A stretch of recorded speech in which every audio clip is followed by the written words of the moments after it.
This video has been brought to you by DataVinci Analytics Agency, and in this video we are going to learn how to add any data connector to Google Data Studio. Let's start. So in this video we are going to look at how to add any particular data source or data connector to a dashboard. So if you are in the edit mode, then you should see these grids. If you are in the edit mode, you should also see this view icon. If you are in view, then this will turn to edit. So essentially you need to be in the edit mode, then you need to click on resources and then click on manage added data sources. And over here you will see this option plus add a data source, and then you need to search for the data source that you want to add.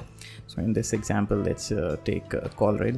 So we can search for call rail, and you need to look for the name of the author, which is in the subtitle. So as you can see that these are by call rails, right? So when you click on the one that is required, then it will give you the option for authorize, and it will then take you to the authorization screen where you can do the provide the valid input, provide the valid credentials, and the connection will get established with this dashboard. The other members of the other members who have access to this particular dashboard will not have access to credentials. They will though have the access to the data, or as long as they are having the access to the dashboard. Once the access to the dashboard has been removed, they will also not be able to see the data as well, right? Similarly for SEMrush, so you can search for SEMrush, and these are the ones that are by SEMrush. So same process, just click on it, click on authorize, and just follow the steps that are there in the next screen that come after clicking on the authorize. Thank you.